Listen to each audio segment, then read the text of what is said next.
Hi, ಎಲ್ರಿಗೂ ನಮಸ್ಕಾರ. Share market in Kannada ಚಾನೆಲ್ಗೆ ನಿಮಗೆ ಸ್ವಾಗತ. ಮೇ 25ರ ಮಾರ್ಕೆಟ್ ಅಪ್ಡೇಟ್ನ ಅಬ್ಸರ್ವ್ ಮಾಡೋದಾದ್ರೆ ಮಾರ್ಕೆಟ್ನಲ್ಲಿ ಒಳ್ಳೆ ಒಂದು ಪಾಸಿಟಿವ್ ಸೆಂಟಿಮೆಂಟ್ ಇವತ್ತು ನೋಡೋದಕ್ಕೆ ಸಿಕ್ತು.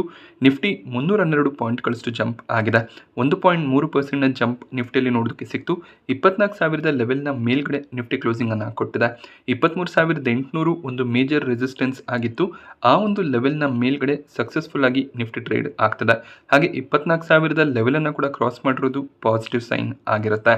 ಹಾಗೆ ಸೆನ್ಸೆಕ್ಸ್ನಲ್ಲಿ ಕೂಡ 1,000 ಪಾಯಿಂಟ್ಗೂ ಹೆಚ್ಚಿನ ಜಂಪ್ ಇವತ್ತು ನೋಡೋದಕ್ಕೆ ಸಿಕ್ಕಿದೆ. 1.4%ನಷ್ಟು ಸೆನ್ಸೆಕ್ಸ್ ಕೂಡ ಗೇನ್ ಆಯಿತು. ಬ್ಯಾಂಕ್ ನಿಫ್ಟಿಯಲ್ಲಿ ಕೂಡ ಒಳ್ಳೆ ರ್ಯಾಲಿ ಬಂದಿದೆ. 2.5% ರೌಂಡಲ್ಲಿ ಬ್ಯಾಂಕ್ ನಿಫ್ಟಿ ಗೇನ್ ಆಯಿತು. ಬಟ್ IT ಇಂಡೆಕ್ಸ್ನ ಸ್ಟಾಕ್ಗಳಲ್ಲಿ ಅಷ್ಟಾಗಿ ಮೊಮೆಂಟಮ್ ಕಾಣಿಸ್ಲಿಲ್ಲ. ಕೇವಲ 0.2% ಗೇನ್ ಬಂದಿದೆ. ಆಟೋ ಸೆಕ್ಟರ್ನ ಸ್ಟಾಕ್ಗಳು ಕೂಡ ಸ್ಟ್ರಾಂಗ್ ಆಗಿ ಟ್ರೇಡ್ ಆಯಿತು. 1.7%ನಷ್ಟು ನಿಫ್ಟಿ ಆಟೋ ಇಂಡೆಕ್ಸ್ ಕೂಡ ಗೇನ್ ಆಗಿದೆ. ಸೊ ಈ ಒಂದು ಮೊಮೆಂಟಮ್ಗೆ ಮೇಜರ್ ರೀಸನ್ ಏಷ್ಯನ್ ಸ್ಟಾಕ್ಗಳು ಇವತ್ತು ಪಾಸಿಟಿವ್ ಆಗಿ ಟ್ರೇಡ್ ಆಯಿತು. ಹಾಗೆ ರೀಸನ್ ಕ್ರೂಡ್ ಆಯಿಲ್ನ ಪ್ರೈಸಸ್ ಆಗಿರುತ್ತೆ. ಸೊ $105ರಿಂದ $107 ಅರೌಂಡಲ್ಲಿ ಪ್ರತಿ barrel crude oil prices trade ಆಗ್ತಿತ್ತು. ಬಟ್ ಇವತ್ತು ಕ್ರೂಡ್ ಪ್ರೈಸಸ್ ಸಡನ್ ಆಗಿ ಡ್ರಾಪ್ ಆಗಿದೆ. ಸೊ $95 ಅರೌಂಡಲ್ಲಿ ಪ್ರತಿ ಬ್ಯಾರೆಲ್ ಕ್ರೂಡ್ ಆಯಿಲ್ನ ಪ್ರೈಸಸ್ ಟ್ರೇಡ್ ಆಗ್ತಿದೆ. ಇದಕ್ಕೆ ರೀಸನ್ ಆದಷ್ಟು ಬೇಗ ಇರಾನ್ ಮತ್ತು US ನಡುವೆ ಡೀಲ್ ಆಗುತ್ತೆ ಅನ್ನುವಂಥ ಒಂದು ನ್ಯೂಸ್ ನಿನ್ನೆ ನೋಡೋದಕ್ಕೆ ಸಿಕ್ಕಿತ್ತು.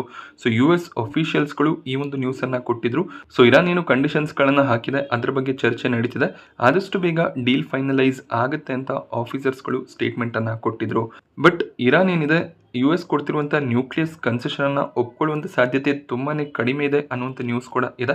ಆದ್ದರಿಂದ ಈ ಮಾತುಕತೆಗಳು ಇನ್ನೂ ಸ್ವಲ್ಪ ದಿನ ಡ್ರ್ಯಾಗ್ ಆಗುವಂಥ ಚಾನ್ಸಸ್ ಇರುತ್ತೆ. US ಮೇಜರ್ ಕಂಡೀಷನ್ ಇರೋದು ಇರಾನ್ ನ್ಯೂಕ್ಲಿಯರ್ ಪವರ್ ಆಗಬಾರ್ದು ಅಂತ. ಬಟ್ ಇರಾನ್ ಅದಕ್ಕೆ ಒಪ್ಕೊಳ್ತಿಲ್ಲ. ಸೊ ನಾವು ಕೂಡ ನ್ಯೂಕ್ಲಿಯರ್ ಶಕ್ತಿಯನ್ನು ಹೊಂದಬೇಕು ಅಂತ ಇರಾನ್ ಪ್ರಯತ್ನವನ್ನು ಮಾಡ್ತಿದೆ. ಅದೇ ರೀಸನ್ನಿಂದ ಈ ಒಂದು ವಾರ್ ಕೂಡ ಆಗಿತ್ತು. ಸೊ ಈ ಒಂದು ನ್ಯೂಕ್ಲಿಯರ್ ಕನ್ಸೆಷನ್ನ ಬಗ್ಗೆನೇ ಡಿಸ್ಕಷನ್ಸ್ಗಳು ನಡೀತಾ ಹೋದರೆ ಈ ಒಂದು ಮಾತುಕತೆಗಳು ಡ್ರ್ಯಾಗ್ ಆಗ್ತಾನೆ ಹೋಗುತ್ತೆ. ಕ್ರೂಡ್ ಪ್ರೈಸಸ್ ಮತ್ತೆ ಇನ್ಕ್ರೀಸ್ ಆಗುವಂಥ ರಿಸ್ಕ್ ಇರುತ್ತೆ. ಸೊ ಕ್ರೂಡ್ ಪ್ರೈಸಸ್ ಇನ್ಕ್ರೀಸ್ ಆಗುತ್ತೆ ಅಂದರೆ ಮತ್ತೆ ಮಾರ್ಕೆಟ್ ನೆಗೆಟಿವ್ ಆಗಿ ಅದಕ್ಕೆ ರಿಯಾಕ್ಟ್ ಮಾಡುತ್ತೆ. ಸೊ ಮಾತುಕತೆ ಆದಷ್ಟು ಬೇಗ ಮುಗಿಬೇಕಾಗುತ್ತೆ. ಮಾತುಕತೆಗಳು ಮುಗಿದ್ರೆ ಮತ್ತೆ ಮಾರ್ಕೆಟ್ನಲ್ಲಿ ಒಳ್ಳೆ ಒಂದು ಜಂಪನ್ನು ನಾವು ಎಕ್ಸ್ಪೆಕ್ಟ್ ಮಾಡ್ಬೋದು. ಸೊ ಜಸ್ಟ್ ಒಂದು ರಿಪೋರ್ಟ್ ವಾರ್ ಎಂಡ್ ಆಗುತ್ತೆ ಅಂತ ಬಂದಿರೋದ್ರಿಂದನೇ 1-1.5% ಮಾರ್ಕೆಟ್ ಗೇನ್ ಆಗುತ್ತೆ ಅಂದರೆ ಎರಡೂ ಕಡೆಗಳಿಂದ ನಮಗೆ ಕನ್ಫರ್ಮೇಷನ್ ಸಿಕ್ತು ಅಂದರೆ ಒಂದೇ ದಿನ ನಿಫ್ಟಿ 2.5-3% ಜಂಪ್ ಆದರೂ ಕೂಡ ಆಶ್ಚರ್ಯ ಪಡಬೇಕಾಗಿಲ್ಲ. ಬಟ್ ಎರಡೂ ಕಡೆಗಳಿಂದ ಕನ್ಫರ್ಮೇಷನ್ ಬರಬೇಕಾಗುತ್ತೆ, ಡೀಲ್ ಸೈನ್ ಆಗಬೇಕಾಗುತ್ತೆ, ಹಾಗೆ ಸ್ಟ್ರೈಟ್ ಆಫ್ ಹಾರ್ಮೋಸ್ ಫ್ರೀ ಆಗಬೇಕಾಗುತ್ತೆ.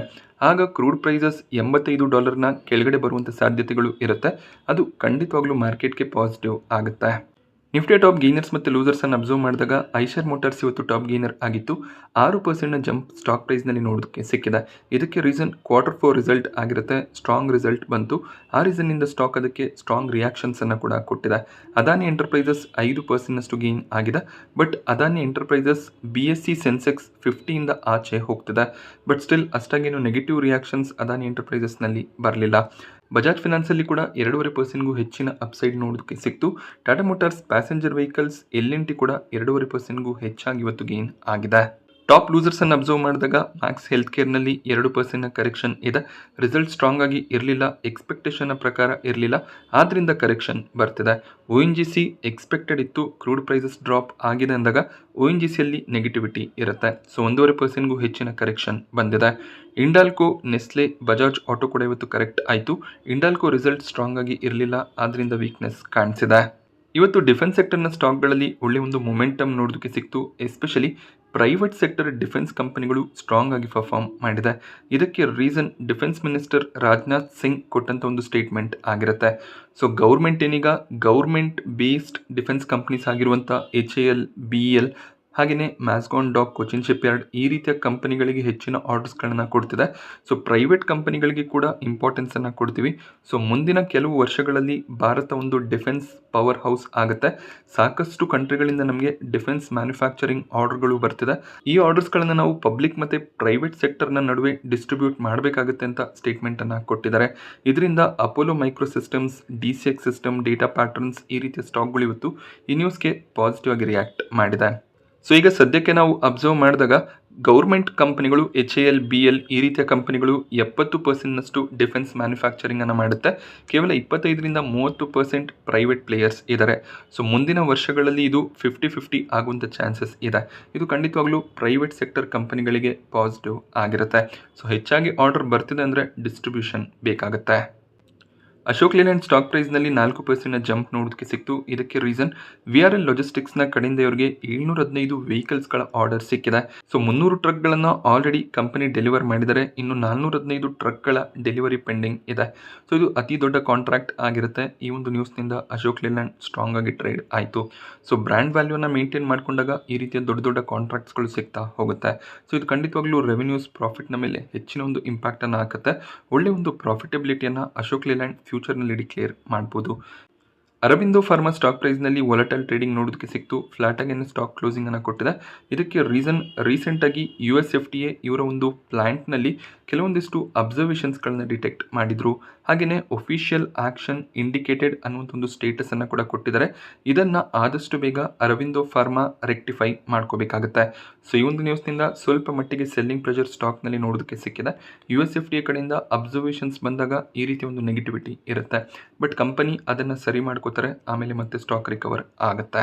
ಹಾಗೆ ರೀಸೆಂಟಾಗಿ ಕಂಪನಿ ಬೈಬ್ಯಾಕನ್ನು ಅನೌನ್ಸ್ ಮಾಡಿದ್ರು. ಆ ಒಂದು ಬೈಬ್ಯಾಕ್ ಕೂಡ ಫಿನಿಶ್ ಆಗಿದೆ. ಸೊ 1475 ಬೈಬ್ಯಾಕ್ ಪ್ರೈಸನ್ನು ಫಿಕ್ಸ್ ಮಾಡಿದ್ರು. ಅದೇ ಒಂದು ಪ್ರೈಸ್ನ ಅರೌಂಡಲ್ಲೇ ಈಗ ಸ್ಟಾಕ್ ಟ್ರೇಡ್ ಆಗ್ತಿದೆ. ರೈಲ್ವೆ ಸೆಕ್ಟರ್ನ ಸ್ಟಾಕ್ಗಳಲ್ಲಿ ಒಳ್ಳೆ ಒಂದು ಮೊಮೆಂಟಮ್ ಇವತ್ತು ನೋಡೋದಕ್ಕೆ ಸಿಕ್ತು. ಎಸ್ಪೆಷಲಿ ತೀತಾಗರ್ ರೈಲ್ ಸಿಸ್ಟಮ್ಸ್ 10%ಗೂ ಹೆಚ್ಚಾಗಿ ಗೇನ್ ಆಗಿದೆ. ಅದೇ ರೀತಿಯಲ್ಲಿ ಜುಪಿಟರ್ ವ್ಯಾಗನ್ಸ್, ಟೆಕ್ಸ್ಮ್ಯಾಕೋ ರೈಲ್ನಲ್ಲಿ ಕೂಡ 3-8% ಜಂಪ್ ಇವತ್ತು ನೋಡೋದಕ್ಕೆ ಸಿಕ್ತು. ಇದಕ್ಕೆ ರೀಸನ್ 40,000 ಕೋಟಿಯ ವ್ಯಾಗನ್ ಟೆಂಡರ್ ಈ ಕಂಪನಿಗಳಿಗೆ ಸಿಗ್ಬೋದು ಅನ್ನುವಂಥ ಒಂದು ರಿಪೋರ್ಟ್ ಇದೆ. ಸೊ ಯಾವ ಕಂಪನಿಗೆ ಸಿಗುತ್ತೆ, ಡಿಸ್ಟ್ರಿಬ್ಯೂಷನ್ ಆಗುತ್ತಾ, ಅದ್ರ ಬಗ್ಗೆ ಯಾವುದೇ ರೀತಿಯ ಮಾಹಿತಿ ಇಲ್ಲ. ಇದು ಜಸ್ಟ್ ಒಂದು ರಿಪೋರ್ಟ್ ಆಗಿರುತ್ತೆ. ಸೊ ಈ ಒಂದು ನ್ಯೂಸ್ನಿಂದ ಈ ಸ್ಟಾಕ್ಗಳಲ್ಲಿ ಒಳ್ಳೆ ಒಂದು ಮೊಮೆಂಟಮ್ ನೋಡೋದಕ್ಕೆ ಸಿಕ್ಕಿದೆ. ಏನಿದು ವ್ಯಾಗನ್ಸ್ ಅಂದರೆ, ಸೊ ಟ್ರಾನ್ಸ್ಪೋರ್ಟೇಷನ್ನಲ್ಲಿ ಏನು 4 ವೀಲರ್ ರೈಲ್ವೆ ಬೋಗಿಗಳನ್ನು ನಾವು ಅಬ್ಸರ್ವ್ ಮಾಡ್ತೀವಿ. ಎಸ್ಪೆಷಲಿ ಕಲ್ಲಿದ್ದಲು ಈ ರೀತಿಯ ಒಂದು ಮೆಟೀರಿಯಲ್ಸ್ಗಳನ್ನು ಟ್ರಾನ್ಸ್ಪೋರ್ಟ್ ಮಾಡೋದಕ್ಕೆ ಈ ಗೂಡ್ಸ್ ವೆಹಿಕಲ್ಸ್ಗಳ ಯೂಸ್ ಆಗುತ್ತೆ. ಸೊ ಆ ವ್ಯಾಗನ್ಸ್ಗಳ ಟೆಂಡರ್ ಈ ಕಂಪನಿಗಳಿಗೆ ಸಿಗ್ಬೋದು.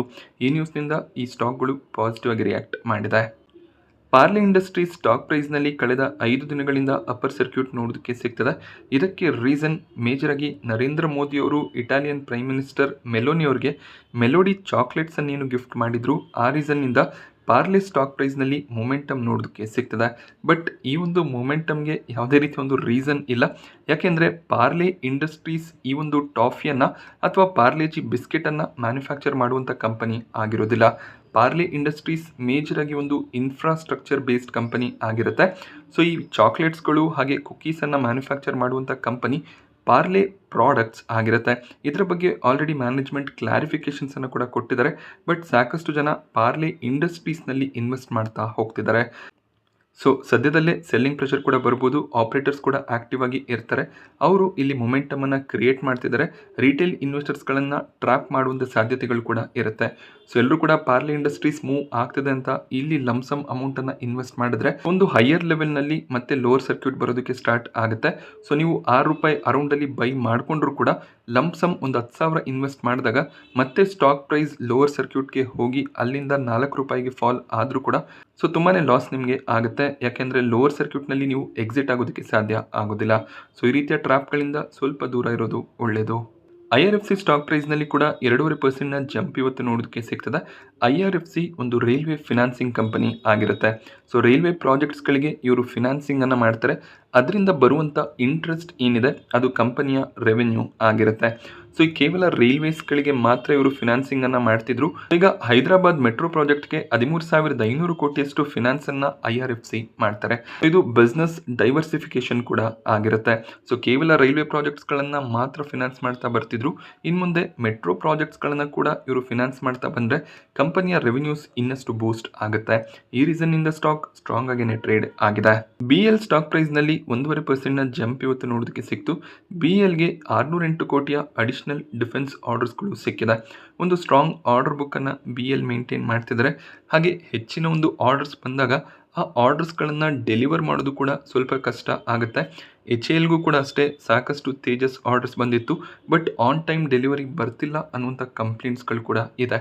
ಅದೇ ರೀಸನ್ನಿಂದ ರಾಜನಾಥ್ ಸಿಂಗ್ ಅವರು ಪ್ರೈವೇಟ್ ಪ್ಲೇಯರ್ಸ್ಗಳನ್ನು ಕೂಡ ಇನ್ಕ್ಲೂಡ್ ಮಾಡೋ ಬಗ್ಗೆ ಡಿಸ್ಕಷನ್ಸ್ಗಳನ್ನು ನಡೆಸ್ತಾ ಇದ್ದಾರೆ. ಇನ್ನೊಂದು ರೈಲ್ವೆ ಸೆಕ್ಟರ್ನ ಕಂಪನಿ RVNL ಇವತ್ತು ಫ್ಲಾಟ್ ಆಗಿ ಕ್ಲೋಸಿಂಗ್ ಅನ್ನು ಕೊಟ್ಟಿದೆ. ಬಟ್ ಕಂಪನಿ Q4 ರಿಸಲ್ಟ್ ಅನ್ನು ಡಿಕ್ಲೇರ್ ಮಾಡಿದ್ರು. ಪ್ರಾಫಿಟ್ಸ್ 59% ಫಾಲ್ ಆಗಿದೆ. ಸೊ ಕಳೆದ ವರ್ಷ ಅಂದರೆ 2025 ಫಿನಾನ್ಷಿಯಲ್ ಇಯರ್ನ ಮಾರ್ಚ್ ಕ್ವಾರ್ಟರ್ನಲ್ಲಿ 455 ಕೋಟಿಯಷ್ಟು ಪ್ರಾಫಿಟ್ ಬಂದಿತ್ತು. ಅದು ಈಗ 187 ಕೋಟಿಗೆ ಫಾಲ್ ಆಗಿದೆ. ಬಟ್ ರೆವೆನ್ಯೂಸ್ 4% ಇನ್ಕ್ರೀಸ್ ಆಗ್ತದೆ. ಲಾಸ್ಟ್ ಕ್ವಾರ್ಟರ್ನಲ್ಲಿ ಕೂಡ 320 ಕೋಟಿ ಅರೌಂಡಲ್ಲಿ ಪ್ರಾಫಿಟ್ಸ್ ಬಂದಿತ್ತು. ಬಟ್ ಈ ಬಾರಿ ಪ್ರಾಫಿಟ್ಸ್ ತುಂಬಾ ಡ್ರಾಪ್ ಆಗಿದೆ. ಎಸ್ಪೆಷಲಿ ಮಾರ್ಚ್ ಕ್ವಾರ್ಟರ್ನಲ್ಲಿ ಒಳ್ಳೆ ಒಂದು ಪ್ರಾಫಿಟ್ RVNL ನ ಕಡೆಯಿಂದ ಬರುತ್ತೆ. ಯಾಕೆಂದರೆ ಗೌರ್ಮೆಂಟ್ನ ಕಡೆಯಿಂದ ಸೆಟಲ್ಮೆಂಟ್ಸ್ಗಳು ಕೂಡ ಆಗೋದ್ರಿಂದ ಮಾರ್ಚ್ ಕ್ವಾರ್ಟರ್ ಒಂದು ಬೆಟರ್ ಕ್ವಾರ್ಟರ್ ಆಗಿರುತ್ತೆ. ಬಟ್ ಈ ಬಾರಿ ಸ್ವಲ್ಪ ಮಟ್ಟಿಗೆ ಪ್ರಾಫಿಟ್ ಡ್ರಾಪ್ ಆಗಿದೆ. ನೋಡಬೇಕಾಗುತ್ತೆ ಈ ನ್ಯೂಸ್ಗೆ ನಾಳೆ RVNL ಯಾವ ರೀತಿಯಲ್ಲಿ ರಿಯಾಕ್ಟ್ ಮಾಡುತ್ತೆ ಅಂತ.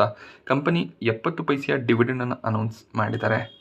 ಸೊ ಎಲ್ಲೋ ಒಂದು ಕಡೆ ಇರಾನ್ ಮತ್ತು US ನಡುವೆ ಡೀಲ್ ಆಗ್ಬೋದು ಅನ್ನುವಂಥ ಒಂದು ನ್ಯೂಸ್ನಿಂದ FIIs ಇವತ್ತು ನೆಟ್ ಬೈಯರ್ಸ್ ಆಗಿದ್ರು. 821 ಕೋಟಿ ಅಮೌಂಟ್ನ ನೆಟ್ ಬೈಯಿಂಗ್ ಬಂದಿದೆ. DIIs ಕಡೆಯಿಂದ 3856 ಕೋಟಿ ಅಮೌಂಟ್ನ ನೆಟ್ ಬೈಯಿಂಗ್ ನೋಡೋದಕ್ಕೆ ಸಿಕ್ತು. ಸೊ ಮತ್ತೆ ಕ್ರೂಡ್ ಪ್ರೈಸಸ್ ಇನ್ಕ್ರೀಸ್ ಆದರೆ FIIs ನೆಟ್ ಸೆಲ್ಲಿಂಗ್ ಅನ್ನು ಮಾಡ್ತಾರೆ. ಅದೇ ರೀಸನ್ನಿಂದ ಈ ಒಂದು ವಾರ್ ಎಂಡ್ ಆಗೋದು ತುಂಬಾ ಇಂಪಾರ್ಟೆಂಟ್ ಆಗುತ್ತೆ. ನಾನಿವತ್ತು ನಿಮಗೆ ಮಾರ್ಕೆಟ್ನ ಬಗ್ಗೆ ತಿಳಿಸ್ಕೊಟ್ಟಂಥ ಮಾಹಿತಿ ಇಷ್ಟ ಆದರೆ ವಿಡಿಯೋನ ಲೈಕ್ ಮಾಡಿ. ಹಾಗೆ ಇದೇ ರೀತಿಯ ಮಾರ್ಕೆಟ್ ಅಪ್ಡೇಟ್ಸ್ಗಳಿಗೆ ಚಾನಲ್ನ ಸಬ್ಸ್ಕ್ರೈಬ್ ಮಾಡ್ಕೊಳ್ಳಿ. Thank you friends.